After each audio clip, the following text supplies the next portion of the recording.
And we are live tonight from the Outer Rim in what is another gorgeous night here at Urza's Holotable Hall. How are you guys doing? And we are back in action tonight with a little thing I'm calling Rogue 3. And I know what you may be thinking, what exactly happened to Rogue 2? Well, Rogue 2 is still very much a thing. It's a Jin lead featuring 2 tanks, an SRP and Old Ben. I'll leave a link to it in the show notes below. I covered it a couple episodes ago, so go back and check that out if you're interested. But we are onward and ahead, moving on with Rogue 3 here, which features our favorite scoundrel duo under the benefits of a Jin lead. And also we're doing it against the top defensive team in the meta right now. Yes, it is Traya lead with Nest. Those people, as I predicted, have since moved on from Sith Trooper and Traya, and they've subbed in Nest into that slot. And I called for it on Red Hot and Rising, and now I'm seeing it in my own arena shard. Those Sith Trooper and Traya teams are falling like a rock now with Chewie hitting the meta. So we knew it would happen. The Nest uptick is here. We're shifting our focus to try and beat this Traya Nest team. So, Hall, I asked the question of all of you out there tonight, can Jin lead do it? Or are Rebel players, specifically Chewie players, better off focusing their efforts around a CLS leadership? Will the meta rise up and punch us in the face? Or will this wild Rebel comp pull a win that's hotter than a Scarif sunset? You better believe questions will be answered tonight. Let's hit it.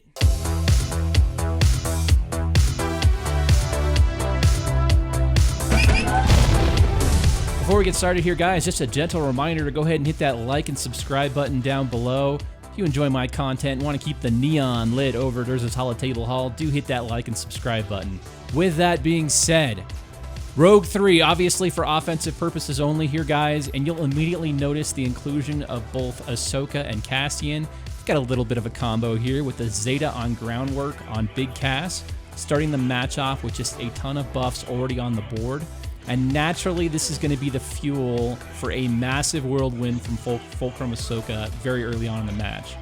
Also, Cass is just a fantastic addition here with the amount of debuffs and exposes this dude can generate. And someone better call the flavor police here because we've got 2 Fulcrums in this matchup. I love it. Strong flavor. You guys know I love the flavor. They are working together, and under a Jin lead, it's all pretty sweet with the added exposes and the potency, ensuring you can knock down Nest at the end of the fight without having to rely on like one single massive shot or an annihilate.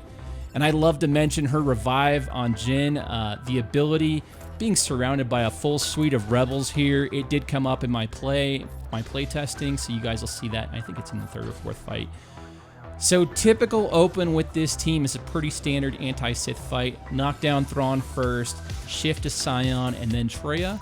And it's worth noting under normal circumstances, you probably would not have a lot of time to work with the looming Saber Storm and Annihilate after you kind of get through Thrawn and Scion. But with Jin's TMR ability, this is her 3rd ability, her 2nd special, you target Traya like at the open of the fight. Like right after Han goes, you use that move on Traya and take her turn meter to 0.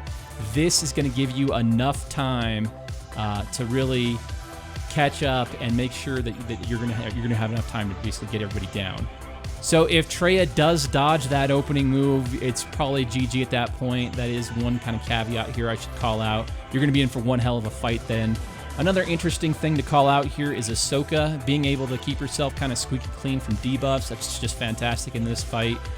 Super helpful. And she sort of functions very similar to CLS in that she has Meditate, which procs Chewie to do the attack. And then that leads straight into a big whirlwind attack, also proccing Chewie as well. Also, I just wanted to quickly comment on how I'm using my Chewie. As you guys know, against Traya lead, you're going to be taking a fair amount of damage for any attacks kind of out of turn. Chewie really feels this because he's attacking so much with the 2 guarded kits, and Han to a lesser extent. I use my middle ability here. I think it's called Pulverize. I use it kind of sort of as like a mini heal. It does decent damage, and it's an AoE, so it hits all targets. It's sort of become like standard operating procedure for me to use it kind of when all my protection is gone with Chewie, and I'm sitting around like 80% health. It kind of gives me a nice bump up. It's a nice buffer. It won't save you from like a Saber Storm or an Annihilate, but it's pretty helpful against just all the kind of other attacks. All right, let's do the old mod disclaimer since we've got a lot of new people in the hall and showing up to the channel. And we've seen that guy show up. You know which guy I'm talking about. Show up in the comments down below. So mods, they're sort of not perfect on both sides. And for this comp in particular, you're going to have to give yourself a little bit of a speed advantage. And I've made that representative here. But just keep that in mind if you do want to run this comp. You're going to have a little bit of a speed advantage on those Sith. But I try, in most of my recording and most of my footage, I try and keep the speed matchups pretty similar. What I find is, you know, there's a lot of people out there that are going to show you a bunch of jacked up speeds and just super fast comps. I mean, I try not to do that here because realistically, you're only going to be seeing those top end speeds against like the top 1% of your entire arena shard. It's probably less than 15 people total on your shard, maybe a little bit more in, you know, shards that date back to like December of 2015. But you're only going to see that on a couple of guides, and everybody else is going to have the same kind of mods. You know, going after unattainable speeds is just not something that I care to showcase because it's not realistic for most of us. So don't be that guy down in the comments below. Let me just be very clear here. This is for entertainment purposes, light theory crafting, and proof of concept. So I'll let this footage play out for you guys. Let me know what you think about this Rogue 3 comp. And now is a good time to reiterate, this is for offensive purposes only. Do not use this on defense. Let me know what you guys think of Jin lead and using the two fulcrums together. Flavor win.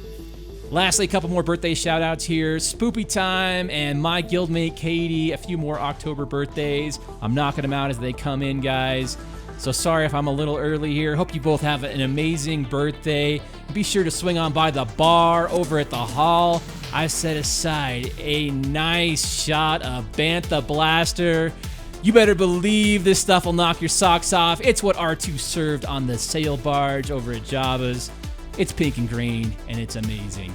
All right, and finally, if you've got a Game Changer request or an upcoming birthday, why don't you swing on by Urza's Holotable Hall Discord server and let me know. It's your ultimate social hub for a galaxy of heroes.